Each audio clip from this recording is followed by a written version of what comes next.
Un padrone di un'isola, seppure selvaggio, è stato espropriato del suo territorio per farci, in questo caso, il carcere, per cui c'era una doppia storia sotto che mi interessava, cioè mi dava una motivazione in più, ecco. Also interessant ist eben auch, was mich an dem Stoff, also an dem Theaterstück von Shakespeare noch gereizt hat, war, dass da auch eben der Bezug zu der Insel und zu dem politischen Hintergrund ist. Denn Calibano sagt, also er richtet ja seine Worte gegen eine Herrschaft und gegen die Stadt, und in Sardinien ist es auch so, also es gibt viele, also man fühlt sich nicht dem italienischen Staat so zugehörig, und auf der Insel ist das, also diese Insel wurde ja auch einfach besetzt sozusagen, die Menschen wurden umgesiedelt, und dadurch fand ich diesen Bezug ganz interessant.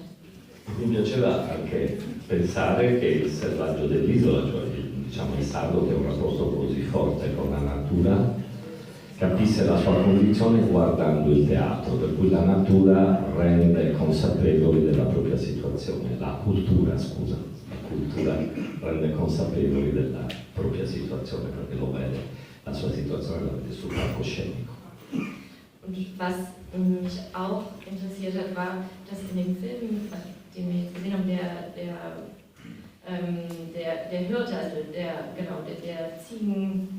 die Ziegen hat, er versteht ja seine Situation, indem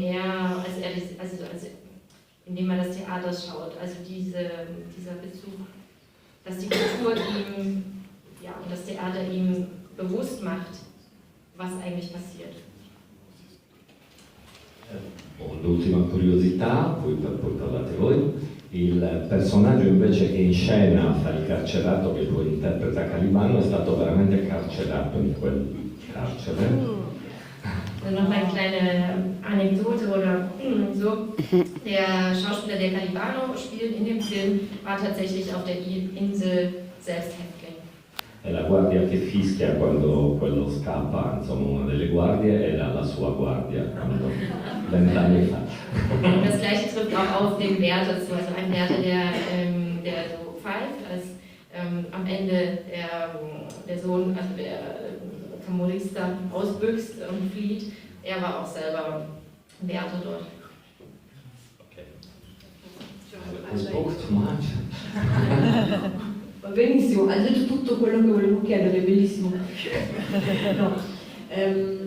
No, un'altra domanda, perché c'è anche Luca De Filippo in questo film a un certo punto, no? Sì. Ja, es gibt noch, Sie haben schon alles gesagt, was ich sagen wollte, aber noch eine Frage zu Luca De Filippo. Er kommt ja auch in dem Film vor. Sì, idealmente il film, lo scritto è dedicato ad Edoardo, ma idealmente anche a Luca De Filippo, che è morto un anno fa. Also ich habe den Film erstmal so geschrieben, und es sollte eine Würdigung von Edoardo sein, aber dann tatsächlich auch von Luca, weil er vor einem Jahr gestorben ist.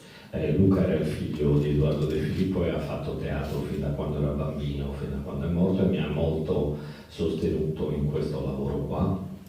Und Luca ist der Sohn von Edoardo, und er hat schon immer Theater gemacht, seit er klein war bis zum Ende, und er hat mich sehr bei der Arbeit zu diesem Film unterstützt. Any question? Gibt es Fragen?